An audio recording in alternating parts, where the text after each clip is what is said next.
Hi, welcome to Obesity, the Big Picture podcast. I'm Brooke Ramsdale. I head up the qualitative team for Ipsos UK, and I'm also a user of GLP-1s. I'm joined today by Sarah Brocq, who is founder of All About Obesity and an obesity advocate, and we're going to have a great conversation today. Tell us a little bit about how you came to be sort of interested in this topic and what your journey's been. Yeah, thank you. Thanks for having me along today. I'm interested in obesity kind of generally, I suppose. It's because it's born out of lived experience. And there was a quote that I heard somewhere around using your pain and turning it into purpose. And that's what I kind of feel like I've done with my obesity, because for many years, it was something I really kind of struggled with and kind of was really like hard on myself about, because, you know, we've lived in a society where we've made to feel like it's our fault if we live with obesity and I was doing something wrong and I just felt like I was a failure. And so over the years, when I realized and started understanding the science around obesity and understanding actually there's more to this than just what I eat and how much exercise I do, I realized that I needed more people to know that. And that's kind of where my interest in kind of becoming an advocate, sharing my story, getting more involved and bringing the lived experience voice into conversations, and then also starting up All About Obesity so that other people have somewhere to go to get support and care.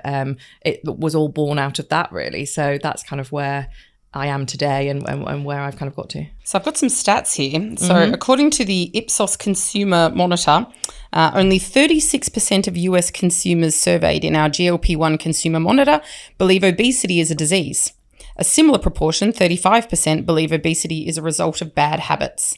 If that's the case, if people really do think that it's just about bad habits, how does that explain the uptake of GLP-1s and how sort of it's caught people's fascination? Well, I think the uptake side of things is purely aesthetically driven. So people are suddenly going, oh, there's something I can get to lose weight. It's not about obesity. It's about looking a certain way, because we can see that from Hollywood and all the celebrities that are taking it. They don't live with obesity and they don't need to be on it, but they're doing it so they look great in a dress on the red carpet, etc. That's what concerns me, is that obesity and image is so like linked, because it's kind of like, actually it's a chronic condition, and I keep saying this and as much as possible, because it is. So although we physically are showing our symptoms of our chronic condition, it's not about looking. I didn't go on the medication to look a certain way. I've gone on the medication to improve my health. And as a result of that, yes, I'm losing weight and my body shape's changing, but I actually fundamentally did not go on it to change the way I looked specifically, because I do have this, I don't like the way I look, but that isn't why I was trying to to be on the medication, because for me, health is the most important thing. And I think that's how we've got to frame these, this is a medication to improve people's health. And it's about that, not about losing weight and looking a certain way. Because what we don't have is the evidence and the data for using these medications in people of lower body weight. Yeah. We don't know like long term what that might do or the impact. So it's kind of quite scary that people are willing to just take a medication that they shouldn't be on, so it's not licensed for them, and just like willing to see what happens just so that they can look a certain way. It kind of blows my mind. So let's we know about our journeys. Let's have a little think about other people and how they're accessing these products and what the different journeys might look like from your perspective. Yeah, so it's an interesting space right now, because what we know is NICE has approved one of the GLP-1 medications back in 2023. There's another one that's just been given approval again and available on the NHS as well. So it's great that these medications are now seen as cost effective, available on the NHS, can be prescribed. I say can be prescribed because ultimately the problem we now have is funding and then pathways and kind of like access for patients to get hold of the medications. So that's why we're seeing such a rise in the private market. So the last stats I was given was 1.3 million people are now accessing these medications privately. But we know there's only been, I think, less than 5,000 patients like getting it on the NHS. And that's the bit that concerns me, is that we're creating this divide of, if you can afford it, you can improve your health, but if you can't, you're not. And my concern is for those people that live with obesity but can't afford to buy these medications, and then they can't get access on the NHS because of the way that there's no capacity, there's maybe no weight management service in their area, the funding's not there, the ICB can't manage that medication for them. That's my concern now, is like we need to look at the infrastructure and we need to look at the access and getting these drugs out there as much as possible. I completely agree. And it's not just about access. I think it's about continued access. Now, I went the sort of private route, but when I looked into sort of getting it on the NHS, what I found, and correct me if I'm wrong here from your experiences, but the impression I got was that the NHS for certain people would fund these products until the person got to the goal weight loss, and then the product would be cut off. There was no sort of continued lifelong support on these products, which all of the clinical studies seem to suggest that when you come off GLP-1s, you're inclined to put most of the weight back on within a year or two. Is that your understanding? Are there people getting sort of lifetime prescriptions? The problem is that when the first GLP-1 got its NICE approval, it had a 2-year kind of cap, but that was purely based on the evidence available at the time for the submission, and also the way that they went around cost effectiveness, the modeling, etc. It's not because that drug can't be used lifelong. So the manufacturer I know is going back and kind of saying we would like the cap removing now because they've got more data to show that like it can be used for longer, and also the next generate or the newest GLP-1 that's just been given approval hasn't got a cap of length of treatment, so it can be used lifelong. It's been used lifelong in diabetes, so we know these medications can be. So no, from an NHS perspective, the cap seems to be around what specialist weight management services tend to be a 2-year program.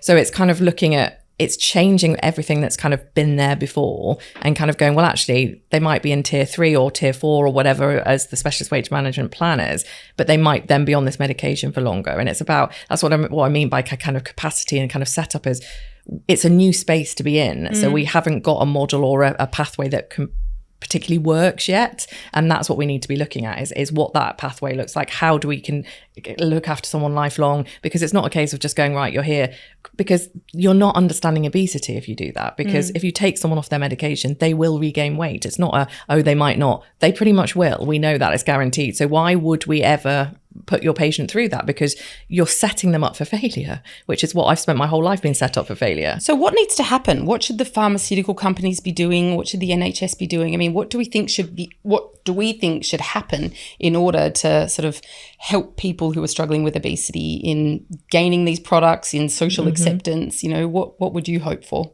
Well, I think the biggest challenge we have is stigma. So we need to work on removing obesity stigma or weight bias or whatever we want to call it. And we do that by educating people around the science of obesity, because if you can understand that obesity is a chronic relapsing condition, and you talk about, you know, the fact that it's not about we can't lose weight, it's not about, you know, we can't eat certain food, it's about the fact that our body is then fighting against it. So I think we need to really start shifting this societal narrative around obesity and talking about it like a chronic condition, like we do with all the other chronic conditions, and then going, right, well, if it's a chronic condition or disease, we need to then treat it that way. So we need to look at more options available for people from a treatment perspective. We need to look at, well, how can we get, you know, stop people from getting to that point where their genetics, you know, gets to a point where it's impossible to kind of do it on your own. Because we know, like, once you get to a BMI of 40 and above, you will never be able to manage your weight yourself. So you're saying not sort of waiting for people to become obese and then triggering GLP-1 prescription, but some kind of earlier intervention. Yeah, kind of get it. So we need prevention and treatment. We can't, it's not one or the other. And we seem to have this like, oh, we need to look at prevention. We need both. Like, so we need to, so I personally think that if I never dieted, I potentially wouldn't be living with obesity right now. So it's like, so why do we encourage people to diet? Why do we not just encourage people to lead a moderately, you know, a diet of moderation or a healthy diet and focus around health, rather than this looking about being a different way and cutting foods out? Because I think the minute you restrict your diet or you restrict something, you want it more than ever. And I found that when I did Atkins, for instance, like I've never really cared much for bread. The minute I went on Atkins, all I wanted to eat was bread. And I think it's like, that's the way we're geared up. It's like, so I think if we can just shift that, you know, perspective of this is a chronic condition. How do we manage chronic conditions? We need more tools in our toolbox so that we can support people. It's not about a one size fits all as well. Like everyone's different and we all need support in different ways. Okay, I want to talk a little bit about access to treatments that exist at the moment. Sort of, you know, if somebody was presenting with obesity, what might their journey look like, and any kind of biases you might anticipate within that? Yeah, so I mean, this is the biggest problem and the biggest hurdle that we have is access. So the minute that NICE approved the first medication, I was like, great, now I can go and get access. I meet all the criteria. You know, I knew this for myself. So I was like, I'll go along and see if I can get this medication. And I was just met with no chance, Sarah. And I was just like, well, if someone like me who knows all the, ways around this, has all the contacts that I have, cannot get access to these medications, I am concerned about the population getting access, because we know that there's so many limitations around access. So it has to be through a specialist weight management service. Until recently, they are looking at putting things into primary care now. But the point is that we don't have a pathway set up for this. So even if we say, let's get it into primary care, that isn't as simple as just going, well, now GPs can prescribe it, because it's not about just the medication. We need to look at the wraparound care that goes with the medication, because it's not just the drug. It's around, well, what support do you need to be on the drug? Like the nutritional support, the psychological support, the kind of, do you know how to move more? Do you know how to cook food from scratch? All of these things that we need to support people with. And the system isn't set up to do that. A GP has 7 minutes to have a consultation with someone. They don't have the time to do that with patients living with obesity with the medication. Specialist weight management services have 2-3 year waiting lists for people to get access to the services at the moment through specialist care. So there's a real block here that where the media shouting about these amazing medications, and rightly so. However, we're not then explaining why people can't get access to them. And so there's this frustration with people living with obesity kind of going, but you're telling me there's all these things that can help me, but I can't get access to it. So, what do I do? So I do think we need to look at this access piece and around, if you can afford it, I guess, great, go and, sort yourself out, get it for privately, etc. But it's the people that can't afford it that really concerns me, is around, we know that obesity is linked to levels of deprivation, and there's higher rates of obesity in those areas. And those are the people that won't be getting access to these medications. And that's the concern for me, is that we need to look at how we make that more streamlined, how we can make access easier for people. So, can we create more services? Can we get GPs prescribing and link it through, I don't know, diabetes centers, or because we know that in diabetes, there's diabetes specialist nurses, there's this whole setup, there's this whole amazing pathway that happens. We just don't have that for obesity. And that's the bit that blows my mind, when 2/3 of the population live with overweight and obesity, that we just haven't got that service set up for those patients. And beyond GLP-1s, what else might somebody with obesity get access to? What are the tools available? What are the sort of government policies to help these people? What exists beyond the GLP-1s? So there's been a couple of medications that have come along over the years, and there's one that's been around for a very long time that's still there, and it's a fat binder. So you take it to stop fat from kind of staying in your system, and it comes straight through. It's not very pleasant, and if you do eat fatty foods, it kind of comes straight through you, so it's not. But it does work for some people, so that's an option that's available on prescription. And then there's bariatric surgery, so surgical interventions, and we know that that's the gold standard and has been for a very long time. So people living with obesity, do get huge results from bariatric surgery. But the point again is this: are their services set up? So in the UK, less than 50% of people have access to specialist weight management services. So if you happen to live in a postcode where you've got one, then good, that's great for you. But I live in an area where there isn't any specialist weight management. So there's no tier 3 or tier 4. So tier 3 is like the medicated clinical support. Tier 4 is the surgical support. Neither of those exist in my area. So I've always been met with, sorry, Sarah, we can't help you. So lots of patients are getting that. And so you kind of then go, well, what am I supposed to do? Like, where do I go now? Like, when I come and see you for my sore throat or my, I don't know, rash or something, all you tell me to do is lose weight, but then you're not helping me lose weight, or you're not, supporting me to do that. And I think this is the bit where we're not joining up the care and support for somebody. We're just literally sending them away. Whereas if I presented with cancer, you're not going to tell me to just go away and do something. You will literally throw everything at me to try and help and care for, the chronic condition I'm presenting with.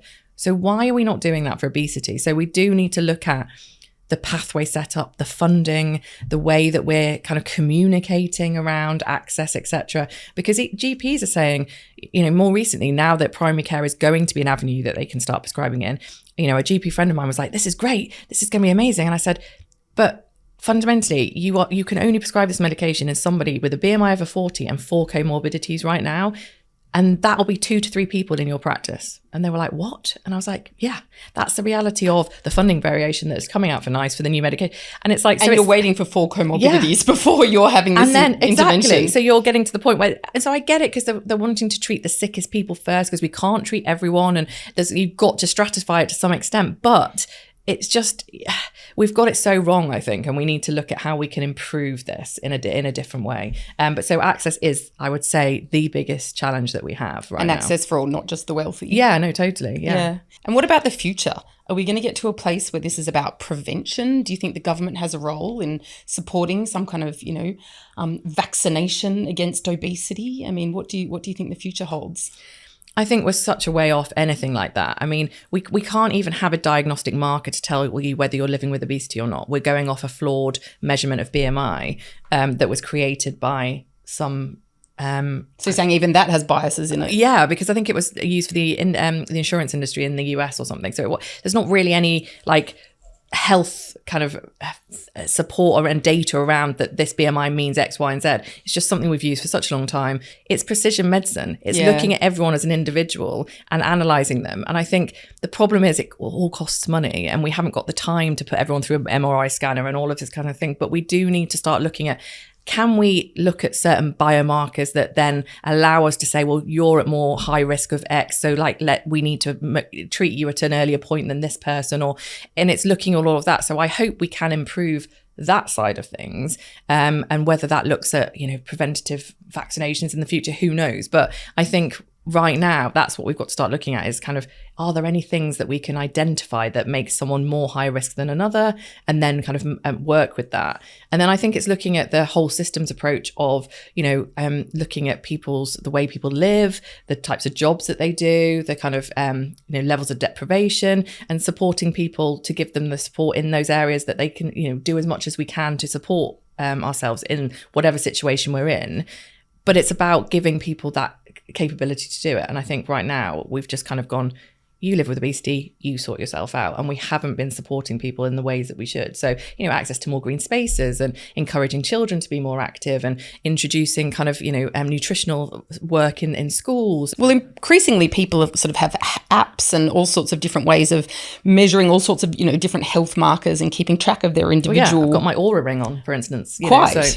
So maybe we are heading in that direction of that more sort of specific health metric. Yeah. And I think, we only need to look at things like the Zoe kind of program and other things where people are choosing to manage their health in a way. Zoe has got something like a 200,000 waiting list of people wanting to go on it, because people are intrigued to see how their body's reacting and what it's doing and what they can do to make better choices. And so I think that there is that, people are interested. So we need to support people to be interested, and then, manage their health in a way that, is a positive way forward. It's because we're not sitting there going, oh yeah, we want to be in this space. Absolutely not. I would do anything that I possibly can to improve my health. Absolutely. So just support me to be able to do that. So just building on your thoughts around Zoe, I mean, what access do people currently have to information, and importantly, the right information, the information that they need? Yeah, well, unfortunately, not a lot, really. I think, the NHS has limited information on their website. And unfortunately, what we're seeing is people are going for things like TikTok and social media, where you're getting a lot of misinformation. And that's concerning, because then you're kind of going, oh, well, so-and-so said this. So that was one of the reasons why All About Obesity was born from from what the work I wanted to do, because I wanted there to be like a trusted go-to place for people to get information around obesity, because we just don't have that. And I think that's the bit we need to build on. And I've really struggled to build on that, because no one wants to give funding for obesity. So there's like a whole other thing, but there just isn't. There isn't support and funding for obesity care. So therefore, you can't then do the work that you want to do. But I do think we need to make sure there is credible information for people, because people do want to know about how they can improve their health. And they're reading the Daily Mail, or they're reading this, that, and the other. And it's about, things like podcasts like this. I think it's really important that we're getting messaging out to different audiences around obesity, around health, and because people want to listen. And I think the more people I come across and they talk to me, they're like, gosh, Sarah, I just didn't understand that, and you've made me think about this in a different way. And it's like, the more that we can do that, and the more that we can get information out to people, the more we can kind of make them informed, and then they can make decisions around their health. So I do think we need to be better. We've got another Ipsos statistic here that 40% of GLP-1 users are concerned about taking the treatment because of the risk of regaining the weight when they stop the treatment. Yeah. I hear this all the time, and I understand why, because again, the data shows us that when you stop the medication, you will probably regain the weight. But I always push back and go, so if I had high blood pressure and I was taking blood pressure medication, if I stopped it, what would happen? My blood pressure would go back up. So why would I stop it? No, for this, it's like, again, I'll come back to, it's a chronic condition and this is a prescription only medicine to treat that chronic condition. So if people meet the criteria and are getting access to the medication, they need to just understand that obesity is a chronic relapsing condition and that this medication is allowing them to manage their weight long term. So if they did come off it, unfortunately, they would probably regain the weight. And so it's if you explain that to somebody, I don't think you'd get challenge on that kind of piece, other than they'd go, oh, but I can probably just manage it myself. But no, you can't. Like the science and the evidence shows you can't do that. You've spent your whole life trying to do that. This is helping you manage it. Stop resisting that. Like, actually just accept that you might need some support with this. And this is the support. I completely agree with you, but I do think that the way that the product is prescribed, whether it be via the NHS or via sort of private self-prescription, from my own experiences, I'm buying it monthly. And I'm actually being actively encouraged by my online pharmacist not to buy more than one dose at a time. If you buy 3 doses at a time, it obviously saves on the delivery fees, etc. But they're wanting me to buy it month after month after month so that they can keep kind of engaging with me and talking to me about how my journey is going. Now, I plan to be on this product for the rest of my life. So it would make sense to me to go on a 5-year subscription, for it to be like my gas and electricity, to have an ongoing rolling direct debit. But the fact that I have to make a decision every single month to hand over that £250 or whatever it is, it feels like the message that I'm getting from the prescribing bodies is that there could be a stop point. Do you know what I mean? It feels like it's behaviorally nudging me towards stepping in and stepping out again. I think that's just because they're wanting to touch base and make sure people are okay. And so like managing that titration up to the next medication, the next dose or whatever, but rather than, I know what you're saying, but I think that's because, again, we're in this weird space where you can get it privately. Like if you were getting it through the NHS, it would just be a repeat prescription that went in as normal. And yes, you still would get it monthly, but every month you just go and get your, like I do with everything. Like, it's with my pill or whatever, it's like you go every month and you pick it up. It's like, it's just what you do. So I think it's how we frame it. And again, it's always because obesity is just framed as this choice. It's not a choice.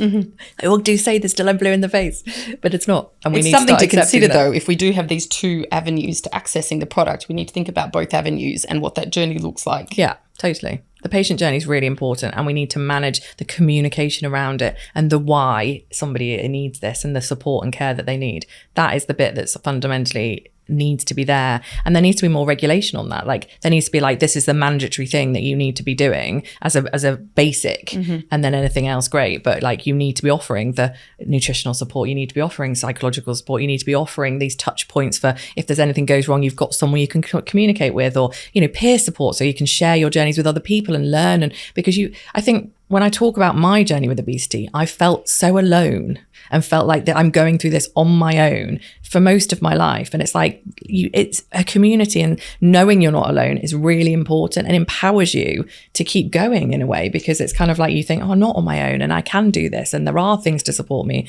And I think we need to put more focus on that and how we can support people and make them feel like they're not on their own here. So Sarah, after a long conversation, if I were to challenge you to kind of wrap up the key points, what needs to happen at a government level, at a societal level, at a manufacturer level? What needs to happen for us to tackle obesity? I think they all need to talk to each other and kind of be aligned in what they're trying to do. Because I think being in this space and kind of being in the policy space as well and have in those conversations is, I've really noticed that people work in silos. So like NHS England have what they're doing. NICE are doing what they're doing. And then the government and the Treasury are doing what they're doing. No one seems to be talking to each other. And it's like, we need to kind of align all of these things together, because everyone's doing what they think's a good thing, but it's just not aligning. So, NICE approve a drug, they've got the data, that's what they do. They deem it as cost effective. Brilliant. They've done their job. They've got a drug out there. The NHS then go, right, how am I supposed to get that drug access to the patient, because we don't have pathways set up and we don't have systems set up, and then the Treasury isn't then investing more money into the NHS to allow them to do that. So it's like, we can't just keep NICE approving drugs and then not doing the other bits, because it's literally like hitting yourself up, against a brick wall. Because I was at a meeting recently and I said that, I was like, we could approve all the drugs in the world right now. We still can't get access to them. So it's that frustrating bit around, we need to marry it all together and kind of, come up with a plan of how they all intertwine and how they work together. So for me, that's the bit where, I was at a meeting yesterday with literally the old health secretary, and he was talking about Treasury and how we can kind of get them bought into this. And it's around putting it down to like, how can we improve welfare and how can we get people back to work? And that's what the Treasury are bothered about. So it's kind of like, right, well, so how do we align obesity around that, but without creating stigma? Because there's this bit around, oh, let's just give everyone the medications because that'll get everyone back with obesity back at work. And it's like, not everyone living with obesity isn't not at work. Like, I live with obesity and I work full time. We need to be careful that we don't perpetuate stigma with what we're doing. However, if you're living with a chronic condition and you need support to help with that, then yes, let's give you the medication, let's help you with your chronic condition, and let's make you improve your quality of life, and then get you back into work if that was something that was stopping you from being able to work. So it's about how we communicate and how we talk about this. I think that's the bit that's really important. And then it's around like starting from children, with the government. It's around investing in that children education and the support from earlier years, so that they're coming through with this ingrained knowledge of knowing that nutrition and health is really important, but not pointing fingers of blame, which is what we've been doing for years. And not pushing them onto a diet either, like actually just focusing around moderation and all of that kind of stuff. And then we're getting to the point where people living with obesity right now is that, like, let's stop blaming and shaming them, and let's see how we can support them and how we can manage their obesity in the way that we can. There's over 200 molecules coming through the pipeline of medication. So it's phenomenal. Like, it's the most exciting space like I can ever imagine. What are you hoping for in that molecule space? Like, what do we need to solve? What innovations do we still need in this space beyond the injectables?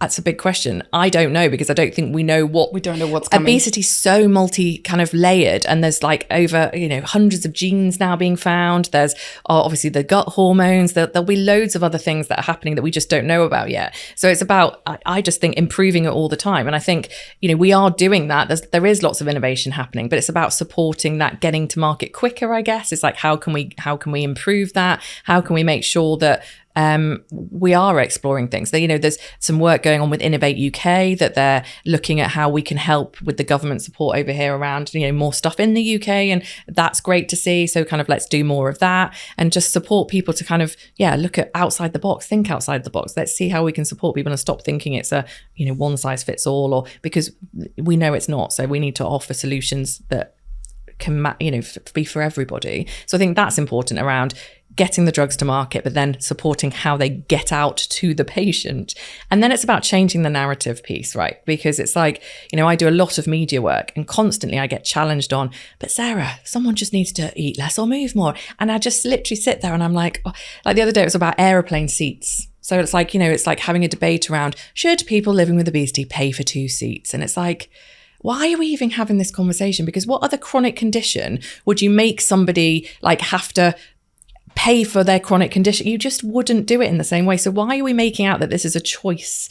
It's like, no, the airplane designers should be building planes that have seats of different sizes so people can fit in them. And because all you're going to do then is restrict access and travel to people in larger bodies, which we don't want that to be happening. So it's about actually, the environment we live in is not fit for purpose. It's not the people. So we need to stop, focusing on blaming individuals and look at how, as a society and an environment and the world we live in, manage that and make it a nicer place to live. It's like seats in an office. Like, they tend to be just one size of seat. Why do we do that? Why can't we just have a range of seats in an office where some people might find that seat more comfortable and other people might find this? Whereas we make it that if you needed a bigger seat, you'd be made to feel different, and that you're having to make it, a change for you specifically. We don't need to do that. Hospitals are doing it quite well. There's different size seats when you go into hospital now. Great. I can then pick and choose where I sit and be comfortable and not be made to feel different. And I think we just need to start changing the way that the world is that we live in, and stop making people, if you don't fit in a box, feel like it's your fault, because we're not supporting people enough with their chronic condition to be doing that. So there's lots of different ways that we can do this, and it's hugely complicated, and it's not going to happen overnight. But I think the medications and the way that the pharmaceutical and I suppose the medical side of things is exciting me, because I do think we will get to a point where people living in larger bodies will be less and less and less, because more people will be managing their obesity through the medications. I'm not saying everyone has to. And again, there's pushback on, don't tell me I can't live in my body. And I'm absolutely not that person. I just want everyone to focus on health. And as long as you're happy and you're being the healthiest version of you, that's all I'm bothered about. But I haven't been able to be the healthiest version of me because I haven't had the support and care that I've needed. And so if we can now give that to people, then that's great and a really positive step forward. So I think, that's the way we're going. There'll be lots of choices for people so that we can make those decisions for ourselves. It is such a complicated topic and such a complicated set of issues to address, but I think it is really an exciting time. Yeah, there are so many solutions entering the market that we never had before. And as you say, so many innovations coming down the pipeline that it is quite exciting that some of these things might be able to be tackled. Absolutely. Yeah, for sure. Definitely an exciting time, and gives me hope for probably one of the first times really that things will change. So this was our Obesity, the Big Picture podcast, focusing this week on patient voice. Do tune in for our next episode.